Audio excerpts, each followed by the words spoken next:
Olá pessoal, tudo bem? Estamos na disciplina de Interação Humano-Computador do IEFSU de Minas, campus Poços de Caldas. Nessa videoaula eu vou falar sobre experiência de usuário.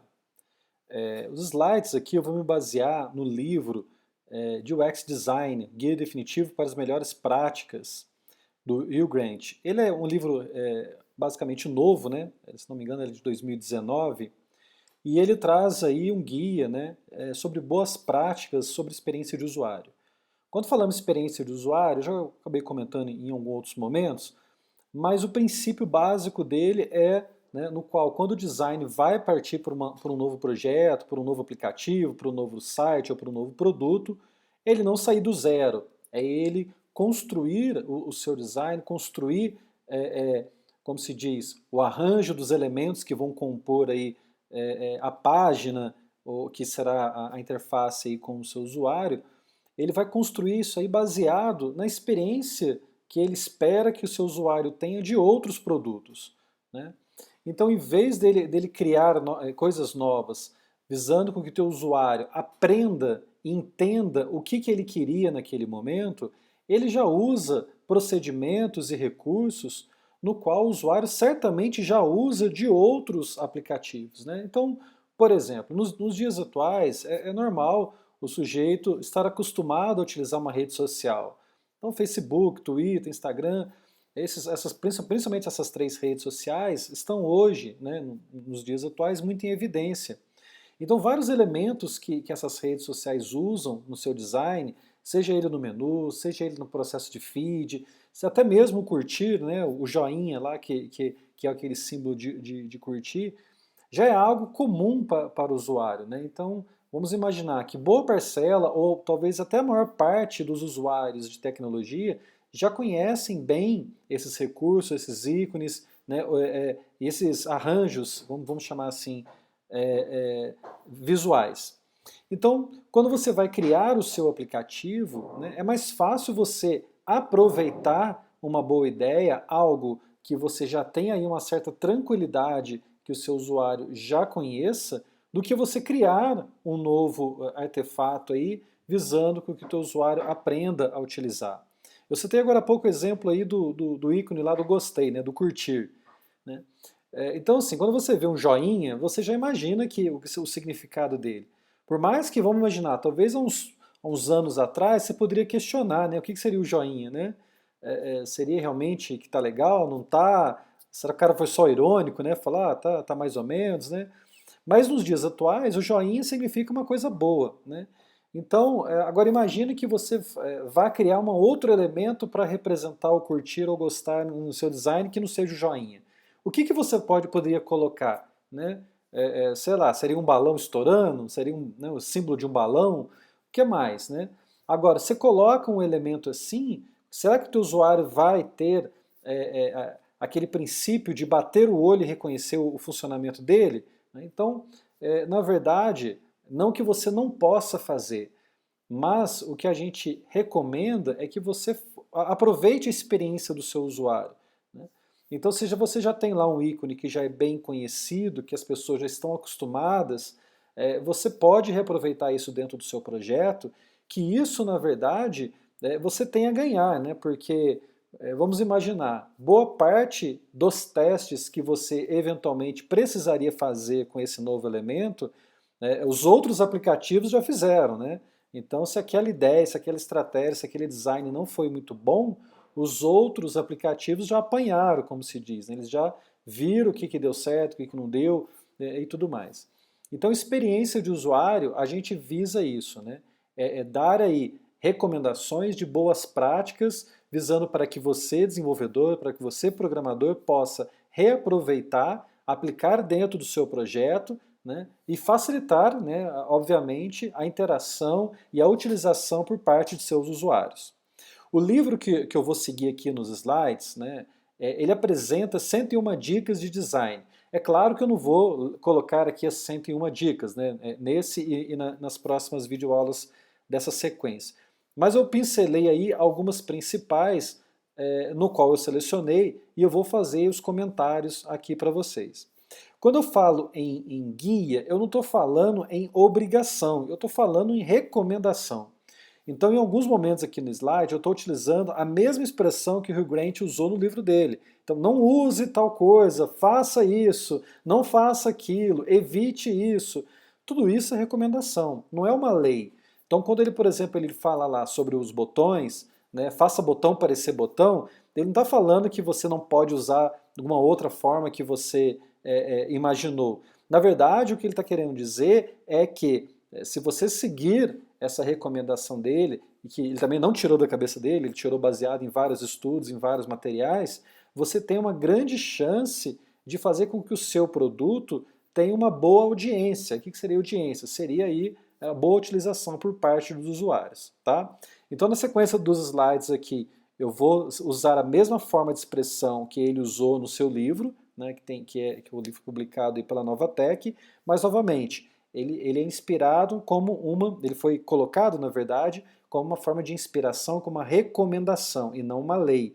O que ele coloca ali não está dizendo que você está proibido de fazer diferente. Ele está dizendo que se você seguir talvez esse caminho, a chance do seu produto ter uma boa aceitação, uma boa utilização por parte dos usuários, ela tende a ser maior, ok? Então vamos lá, vamos seguir os slides. O primeiro a gente fala sobre typeface, que é o nome que os designers utilizam aí, vamos chamar assim, para o tipo de grafia, o tipo de fonte que você utiliza, né? Fontes são os arquivos do dispositivo que o software usa para renderizar, e ele recomenda aí, como a primeira dica aí do seu livro, para você usar no máximo 2 tipos de typeface, né? Uma para cabeçalho e outra para o corpo do texto. Então é comum, né, acredito que vocês já devam ter percebido também, em vários momentos você encontra lá sites ou aplicativos que são rebocados aí de vários tipos de typeface, né? O pessoal mistura, e aí algumas são um pouco mais difíceis de você fazer uma boa leitura, outras você acaba confundindo e tudo mais. Então, para uma boa experiência de usuário, o ideal é que você utilize apenas uma, né? Uma seria aí o ideal. Aí ele cita que quando você precisa dar uma ênfase sobre alguma informação, né, sei lá, um prazo que está expirando, preencha aqui o seu formulário, alguma coisa que precisa dar algum destaque para você utilizar a questão do peso e o itálico. O peso dentro de programação, principalmente dispositivos móveis, estamos falando aí na questão aí do tamanho dele, né? A gente não fala tamanho, a gente fala peso porque é um peso proporcional ao tamanho de tela do dispositivo, né? E itálico já é o itálico que vocês conhecem aí do dia a dia, né? Bom, fontes nativas, né? Existem empresas, como ele diz lá no livro dele, que têm o costume de muitas vezes criar seus próprios arquivos de fonte, né, que contém aí essas typeface. Ele recomenda que isso não é uma prática boa, né? Porque quando uma empresa cria, não que seja proibido novamente, você pode criar, mas na hora que muitas vezes a estratégia seria usuário em tempo real de utilização do aplicativo, né, o aplicativo ou o site, ele faz a busca dessa fonte para poder carregar e aí fazer a apresentação do conteúdo para seu usuário. Quando você faz essa tratativa, né, de forma externa, você corre um risco aí de talvez o dispositivo não conseguir carregar, de você ter algum problema de conexão de rede no momento que o teu usuário for utilizar, e aí obviamente você corre um grande risco que o teu aplicativo não, ou o teu site não funcionar. Então, o que ele recomenda, baseado em experiência de usuário, é você utilizar as próprias fontes nativas do sistema operacional, né? Quanto mais simples for, né, e mais comum, simples e comum ela for, maior a chance de dar certo e de você ter uma boa aceitação por parte aí dos seus usuários. Tamanho de fonte e hierarquia.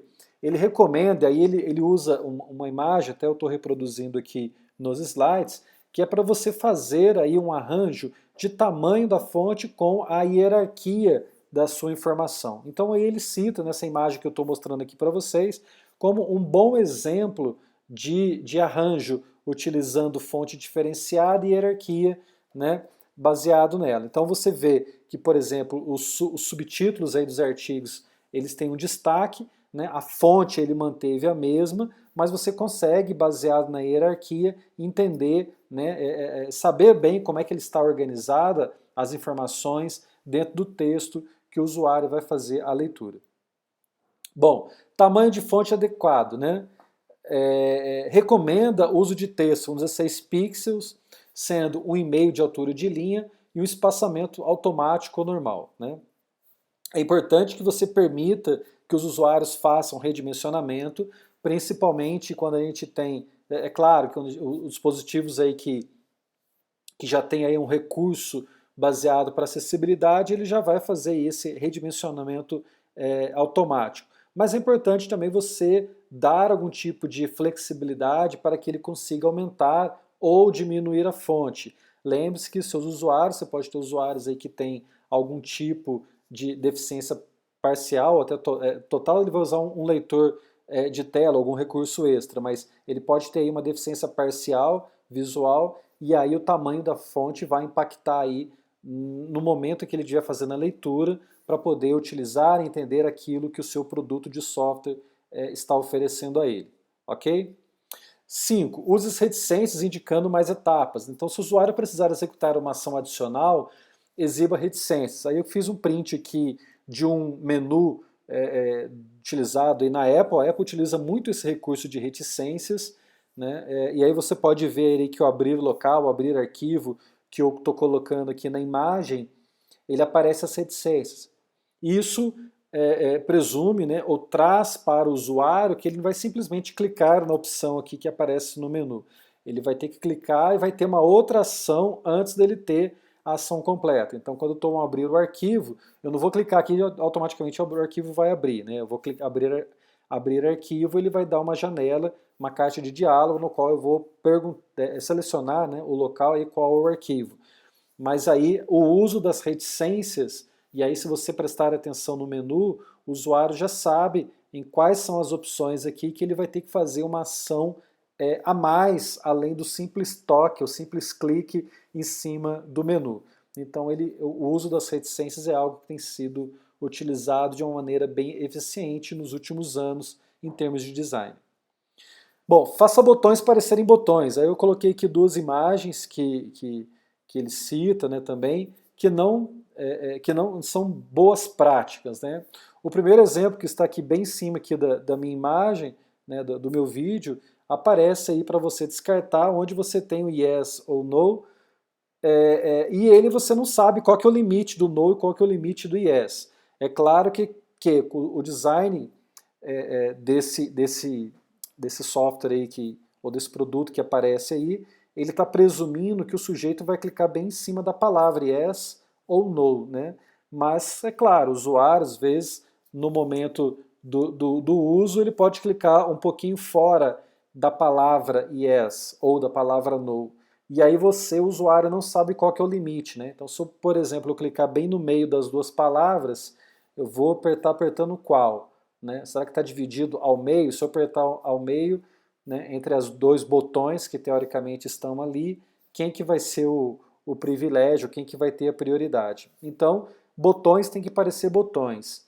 A outra imagem que aparece aqui é do Windows, né, que é comum, que vocês já conhecem. É claro que a Microsoft teve aí um outro apelo quando ela traz esse design voltado aí nessa tela multicolorida, já trazendo algumas funcionalidades, mas o que incomoda um pouco, acredito eu, baseado aí na indicação do autor, é o fato de alguns elementos não deixarem claro que aquilo se refere a um botão. Pode parecer que seja só uma imagem.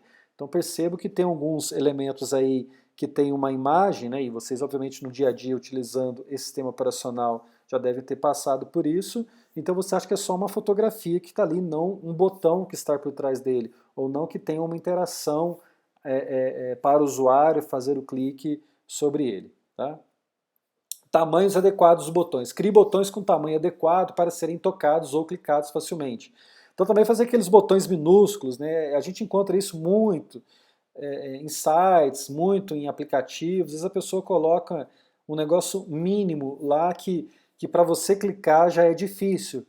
E aí você tem que considerar também, principalmente em dispositivos que são baseados na tecnologia de tela sensível ao toque, que às vezes o usuário pode ter um dedo, como se diz, um pouquinho mais gordinho, e aí ele não vai conseguir dar a precisão do toque, ainda mais se você tiver outros botões ao redor dele, né? Então, coloque um botão que seja fácil para o sujeito clicar. Torna o botão inteiro clicável, né? Dê aparência e comportamento de um botão. Aqui eu vou fazer a analogia aqui desse outro, né, que faça botão parecer botão, né? Porque o sujeito tem que saber que aquilo é um botão. E na hora que ele clica, né, a maioria dos botões que são aí do design, quando você clica, ele aparece lá o movimento de um botão, né, sendo clicado. E isso é importante. Então, quanto mais mais um botão virtual parecer um botão real, maior será a chance do seu usuário ter sucesso sobre ele, né? E aí ele fala, dê um feedback. Então, quando você clica num botão virtual e ele faz aquele movimento como se estivesse sendo pressionado, isso é um feedback, né? Então, o usuário já está clicando e ele está vendo que está dando certo. Porque vocês também já se depararam várias vezes que você vai clicar no botão, que é só às vezes não é um botão, às vezes está com algum defeito, tem só o rótulo, né? Clica aqui, você está lá, bate o dedo, não acontece nada, você não sabe se clicou, se não clicou, se o movimento de clique foi certo, se a tela do seu dispositivo danificou naquele momento. Então é isso que ele recomenda e de fato ele tem muita razão, porque isso de certa forma deixa muito constrangido e deixa o usuário um pouco tenso, né, se o botão não parecer que ele é clicável, né? Não invente controles novos, né? Então aqui ele fala, ainda mais a questão de interação, ele pede para que você seja mais objetivo com as coisas que já existem, né? Então, assim, botão já é para clique, quando eu quero digitar uma coisa, uma caixinha de texto, né? Ele fala muito, nós vamos ver daqui uns slides, ele vai falar sobre o combo box, que ele não recomenda, ele fala do radio button, né, que são as opções já clicáveis, ou checkbox. Então, assim, não invente novos controles. Mas não assim, não quer dizer que ele está inibindo você de ser criativo, não é isso, né? Igual eu comentei no início da videoaula. É mais no sentido de você não ter talvez a oportunidade, né, ou a infelicidade, seria melhor eu dizer, de perder o usuário porque ele não soube usar o teu aplicativo. É claro que se você está desenvolvendo um novo produto, onde você vai ter um bom tempo para testar com o usuário, seguindo lá as recomendações de HC para poder testar produtos com usuários, com perfil de usuários e tudo mais, maravilha. Acho que quanto mais coisas novas nós tivermos aí para o futuro, melhor. Mas se você está criando um produto que você já tem aí uma certa pressão para entrega e você vai encontrar isso no seu dia a dia, é importante que você use os elementos de design que já são comumente utilizados em outros por aí. Busca em campo de texto com o botão pesquisar, né? Então, se você quer procurar algum item dentro da sua página, usa a barrinha lá com a lupa escrito buscar. Aquilo já, na verdade, ela tem se tornado padrão já. Então, na maioria dos aplicativos para dispositivos móveis que você abre, ele já tem essa barrinha do buscar já com a lupa. Ela tem se tornado meio que um padrão. E aí fica mais fácil, né? O usuário já, ao bater o olho sobre esse recurso, né, e com essa indicação, tanto a lupa quanto o texto buscar ou procurar, dependendo do recurso que você está utilizando, né, do rótulo que você está colocando nele, já é bastante intuitivo. Ok, pessoal?